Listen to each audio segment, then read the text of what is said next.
જય માતાજી બધાને। આજે આપણે બનાવશું કાઠિયાવાડી લાઈવ ગાંઠિયાનું શાક। તો આ ગાંઠિયાની રેસીપી એવી સ્વાદિષ્ટ લાગે છે કે તમે બહારના ગાંઠિયાનું શાક ભૂલી જ જશો। તો અહીંયા ગાંઠિયા ડુંગળીનું શાક બનાવશું। ભાવનગરી ગાંઠિયા જે આપણે લાવીએ છીએ તેને ખાવાની બિલકુલ મજા નથી આવતી। તેનું શાક 99% લોકોને પસંદ નથી હોતું, કારણ કે તે ગાંઠિયા એકદમ પોચા પડી જતા હોય છે। તો જો આ રીતે તમે બનાવશો ને તો આ ગાંઠિયા પોચા પણ નહીં પડે અને બહારથી લાવેલા ગાંઠિયા કયા તેલમાં કેવી રીતે તળ્યા છે તેની આપણને ખબર નથી હોતી। તો આ બિલકુલ ઓઇલમાં તળ્યા વિના સીધો જ લાઈવ તેલ આપણે રસાની અંદર આપણે પાડીને બનાવશું। તેની માટે અહીંયા મેં લસણની ચટણી જે આપણે મરચું ભેળવી અને ખાંડીને તૈયાર કરીએ છીએ તેની સાથે કોરું મરચું અને હળદર 1 ચમચી અને 3 ચમચી જેટલું અહીં ધાણા જીરું પાવડર નાખ્યો છે, જેથી આપણો રસો છે એકદમ ઘટ્ટ બને। તો આ એક નાની એવી ચમચી છે, જેમ આપણે હળદર નાખ્યું છે તે જ ચમચીના માપેથી 3 ચમચી અહીં મેં ધાણા જીરું નાખ્યું છે। સાથે અહીં પાણી ઉમેર્યું છે, જેથી ચટણી આપણી સારી રીતે પલળી જાય અને સ્વાદ પ્રમાણે મીઠું લેવાનું છે। લીલી ડુંગળી મેં અહીં 3 નંગ લીધી છે સુધારીને। તમે સુકલ પણ લઈ શકો છો, પણ અત્યારે તેની સિઝન છે માટે લીલી ડુંગળી જ મેં અહીં વાપરી છે। હવે સૌપ્રથમ એક વાસણની અંદર આપણે તેલ મૂકવાનું છે। તો કાઠિયાવાડી દરેક શાકની અંદર તેલ વધારે માત્રામાં હોય છે। તો 3 થી 3.5 પાવડા જેટલું અહીં મેં તેલ ઉમેર્યું છે। 4 લોકો માટે આપણે રસોઈ બનાવીએ છીએ, આ શાક બનાવીએ છીએ, તો એકદમ આ બરોબર માપ થશે જો આ રીતે તમે બનાવશો તો લોટ બાંધવાની જ ખૂબી છે અને મસાલો કરવાની ખૂબી છે આ શાકની અંદર। બીજી કોઈ જ આપણે લાંબુ વિચાર્યા વિના આ શાક બનાવી શકીએ છીએ। તો જો અહીં લીલી ડુંગળી મેં ઉમેરી દીધી છે તેલ આવ્યા પછી। તેલ સારી રીતે આવી જાય પછી જ તમારે વઘાર કરવો, તો તમારા શાકનો સ્વાદ ખૂબ જ સારો એવો આવશે। લીલી ડુંગળીને સતરાતા અહીં 2 થી 3 મિનિટ થશે, વધારે વાર નથી લાગતી, કારણ કે એકદમ ફ્રેશ હોય છે અત્યારે લાવેલા આપણે બજારમાંથી। તો જો આ રીતે એકદમ કલર બદલાઈ જશે અને તરત જ બધી સોફ્ટ બની જશે ડુંગળી। હવે આ ચટણી જે આપણે પલાળીને રાખી છે તે આપણે તેલની અંદર ઉમેરી દઈશું। તો સારી રીતે ઉમેર્યા પછી જો કોઈ પણ લસણવાળી ચટણીના આપણે ગાંઠા રહી ગયા હોય તો તેને આ રીતે છૂટા પાડી અને સરસ મસાલો મિક્સ કરી લેવો।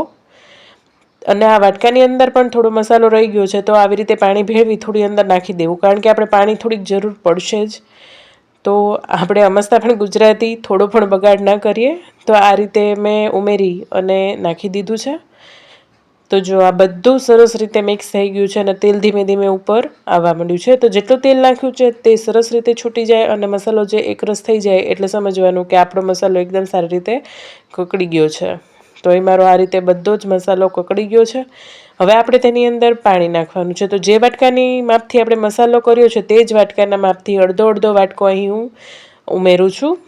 તો આ 1 વાટકો, આ 2 વાટકો અને આ 3 વાટકા કરતાં થોડું વધારે, એટલે કે અડધા વાટકા કરતાં થોડું વધારે। તો આ વધારાનું પાણી છે એ પણ આપણે ઉમેરી દઈશું। તો અહીં મેં આવી રીતે 4 લોકો માટે માપ કર્યો છે કે આપણે 1 વાટકાનો માપનો મસાલો લીધો છે અને તે મસાલા જેટલો 3 વાટકા પાણી વાપર્યું છે અને માથે થોડું નાખ્યું છે, કારણ કે આપણે 5 થી 7 મિનિટ માટે ઉકળવા દેવાનું છે શાકને। તો અહીં મેં ચણાનો લોટ 2 મોટા ચમચા ભરી અને લીધો છે। મોટા 2 ચમચા લેવાનો છે, અથવા તો જે વાટકાના માપથી તમે પાણી ઉમેર્યું છે તે પોણો વાટકા જેટલો આપણે લેવાનો છે।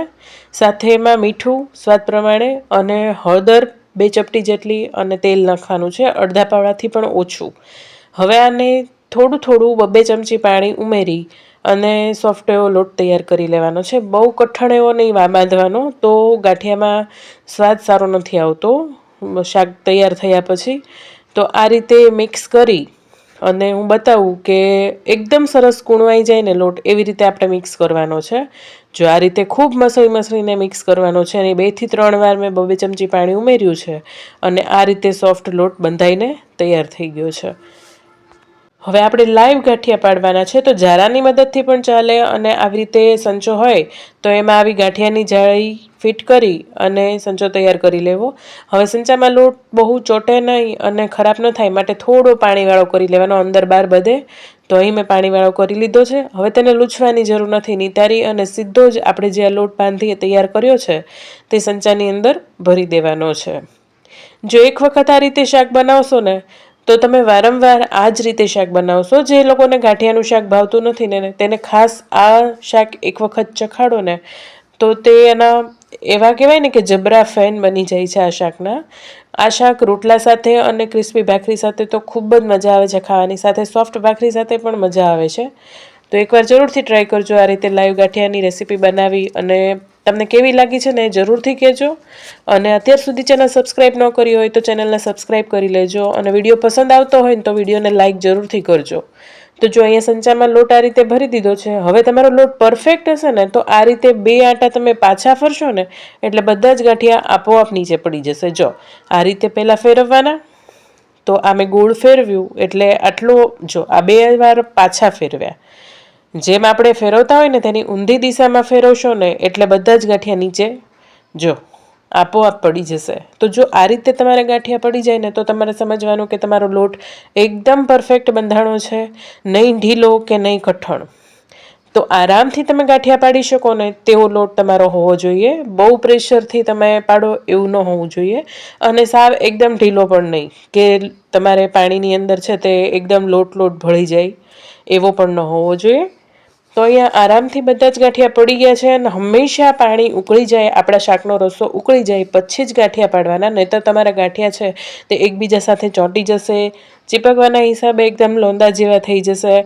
જો પાણી એકદમ ઉકળતું હશે ને તો આ રીતે ગાંઠિયો એકદમ છૂટો છૂટો રહેશે. જો હું બતાવું, જો તરત જ તમે આમ ચમચો લગાવશો ને એટલે ગાંઠિયા છૂટા પડી જશે, પણ જ્યારે પાણી ઉકળેલું હોય ત્યારે નાખ્યા હશે તો હવે આપણે તેને 5 થી 7 મિનિટ સુધી મીડિયમ ગેસે ચડવા દેવાનો છે. તમને રસો અત્યારે જાજો લાગશે, પણ હું તમને લાસ્ટમાં બતાવીશ કે 5 થી 7 મિનિટ ઉકળે છતાં પણ થોડો રસો હોય છે, પરંતુ ઢાંકીને તમે 15 થી 20 મિનિટ શાકને રહેવા દેશો તો એકદમ સરસ થીજી જશે, અને ખાવાની મજા આવે ને તેવું શાક બની જાય છે. જરા પણ રસો વધારે પણ નહીં લાગે અને ઓછો પણ નહીં લાગે. જો આ રીતે પરફેક્ટ માપથી તમે બનાવશો તો આવું જ શાક બનશે. તો જો આ રીતે એકદમ મેં ગાંઠિયાને થોડા આવી રીતે ચમચાની મદદથી ભાંગી નાખ્યા છે, જેથી થોડો ગાંઠિયો નાનો બની જાય. જો આ રીતે તમને જે મોટો દેખાય તેને ચમચો મારી તમે નાનો કરી શકો, અને તમને જો મોટા ગાંઠિયા પસંદ હોય તો તમે આમનામ પણ રહેવા દો તો પણ ચાલે છે. તો અહીંયા આપણા ગાંઠિયા ડુંગળીનું શાક તૈયાર છે, અને 5 થી 7 મિનિટ સુધી ઉકળી ગયું છે. જો આ રીતે તમારે હજી પણ થોડો રસો દેખાશે, પરંતુ જેવું તમે ઢાંકી અને 15 થી 20 મિનિટ સુધી મૂકી રાખશો ને એટલે તમારે એકદમ સરસ સેટ થઈ જશે. જો અહીંયા હું ઢાંકી અને રહેવા દઉં છું, પછી તમને બતાવું. તો અહીં મારું શાક એકદમ ઠંડુ થઈ ગયું છે. 15 થી 20 મિનિટ, મતલબ ગરમ પણ નથી અને ઠંડુ પણ નથી, ખાવા પ્રમાણેનું મીડિયમ થઈ ગયું છે. તો આપણો રસો પણ એકદમ સરસ સેટ થઈ ગયો છે. તો અત્યારે મેં આ ગાંઠિયાનું શાક છે, કાઠિયાવાડી ગાંઠિયાનું, લાઈવ ગાંઠિયાનું શાક, તેને મેં બિસ્કિટ જેવી ભાખરી સાથે સર્વ કર્યું છે. તો આ ગાંઠિયાનું શાક, ભાખરી, તેની સાથે ગોળ, ખાટા ગુંદા અને કેરડા, આ ખાવાની રાત્રે કાંઈ મજા આવે. જો એક વખત આ સ્વાદ ચાખી લેશો ને તો 100% શ્યોર કે અઠવાડિયામાં 2 થી 3 વાર તમે આ રીતે જ બનાવી અને જમવાના છો. તો અહીં મારું જમવાનું તૈયાર છે. તો રાસ એની છે, તો જો અહીં મેં ગોળ પણ લીધો છે, કારણ કે પાચન ઝડપથી બની જાય, અને આ વસ્તુ પણ કાઠિયાવાડી બધા જ લોકોને ગોળ વધારે પસંદ હોય છે. સાથે મરચું પણ લીધું છે, દૂધ છે. તો બસ મારું આ જમવાનું આજનું તૈયાર છે. જો વિડીયો પસંદ આવ્યો હોય તો વિડીયોને લાઇક કરી ચેનલને સબસ્ક્રાઈબ કરજો, અને ખૂબ ને ખૂબ શેર કરજો જો વિડીયો પસંદ આવ્યો હોય તો. મળીએ નેક્સ્ટ વ્લોગમાં. ત્યાં સુધી બધાને આવજો.